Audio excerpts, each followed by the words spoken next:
The Zephyrian hunting party had been tracking the lone human for 3 rotations across the crimson wastes of Kepler 442b. Their prey had established what appeared to be a temporary shelter in a rocky outcropping, nothing more than a basic atmospheric tent and a small thermal generator. To the seasoned hunters, it looked like the perfect opportunity for an easy kill. Commander Vexthul clicked his mandibles in satisfaction as he observed the human through his scope. The bipedal creature was currently engaged in what appeared to be a food preparation ritual, completely oblivious to the 6 apex predators surrounding his position. The human species had a reputation throughout the galaxy as being surprisingly resilient for such soft, fragile-looking beings, but Vexthul had never encountered one personally. How dangerous could a species be when they lacked proper claws, fangs, or natural armor? "Remember," Vexthul whispered into his comm to his hunting pack, "we strike during their sleep cycle. Intelligence suggests humans are nearly helpless during this vulnerable state. We'll overwhelm him before he can even comprehend what's happening." The 6 Zephyrians settled into position around the camp as the planet's twin moons climbed higher into the star-filled sky. Each hunter was a masterwork of evolutionary perfection, standing nearly 3 meters tall, with razor-sharp retractable claws, powerful haunches built for explosive speed, and sensory organs that could detect the slightest movement or change in electromagnetic fields. They had never failed to bring down their quarry. As the hours passed, the human eventually extinguished his light source and settled into what appeared to be his sleeping chamber. The thermal readings showed his body temperature dropping slightly, and his breathing became deeper and more regular. Perfect. At precisely 0347 local time, Vexthul gave the signal. The hunting party moved as one fluid organism, their years of coordination evident in every silent step. They breached the atmospheric tent's perimeter simultaneously from 6 different angles, their claws extended and ready to deliver killing strikes. What happened next would be discussed in Zephyrian military academies for generations to come. As the lead hunter's claws descended toward where the human's neck should have been, the sleeping figure simply wasn't there anymore. The human had rolled sideways with impossible speed and fluidity, avoiding 3 separate killing blows while somehow maintaining what appeared to be a relaxed posture. But that wasn't the most disturbing part. The human sat up slowly, ran a hand through his disheveled hair, and yawned. A long, lazy sound that somehow managed to convey complete unconcern despite being surrounded by 6 of the galaxy's most efficient killers. "Oh," the human said, his voice thick with sleep but remarkably calm. "You guys look hungry. I've got some ration packs heating up. Want some breakfast?" The hunting party froze.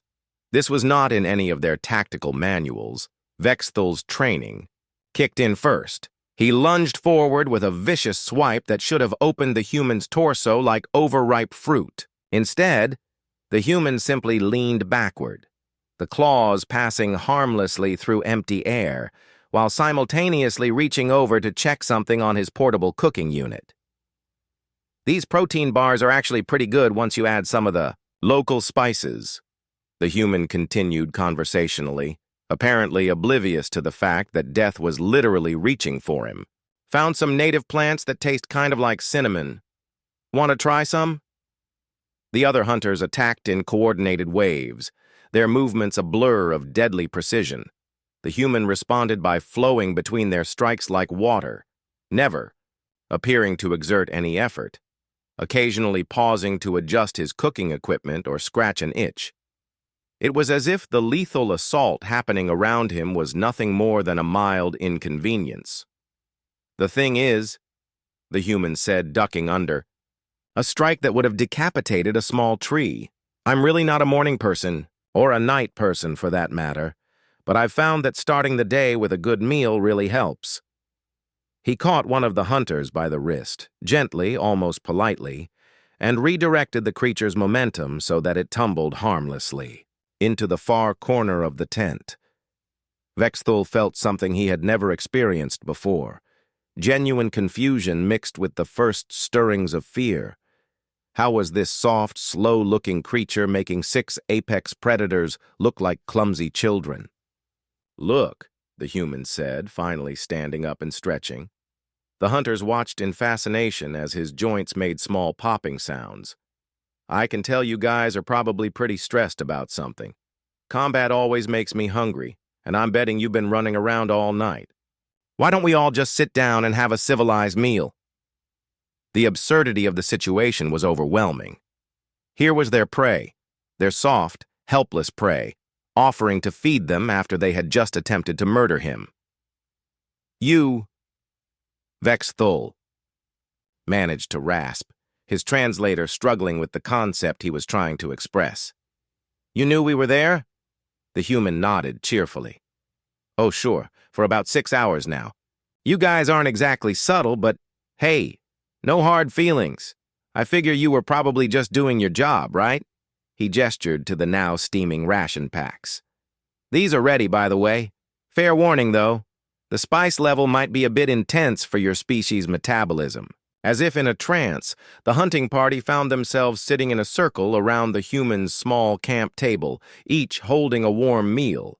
The situation had become so far removed from their original mission that they simply couldn't process how to respond. The human took a bite of his breakfast and sighed contentedly. "You know, this planet gets lonely sometimes. It's nice to have some company even if you did try to kill me first. That's actually pretty normal in my line of work." Vex Thul stared at the strange creature across from him, trying to reconcile everything he thought he knew about predator and prey relationships. What are you?" he whispered. The human smiled, and for the first time, the Zephyrian noticed that the expression showed an alarming number of sharp white teeth. "Just a guy trying to make an honest living," the human replied. "The name's Jake, by the way. Jake Morrison, xenobiologist, and you fellows just became my most interesting research subjects." As the twin suns began to rise over Kepler 442b, 6 of the galaxy's most feared predators sat quietly eating breakfast with a human who had just redefined their understanding of the food chain. And somehow, they found themselves looking forward to tomorrow's meal.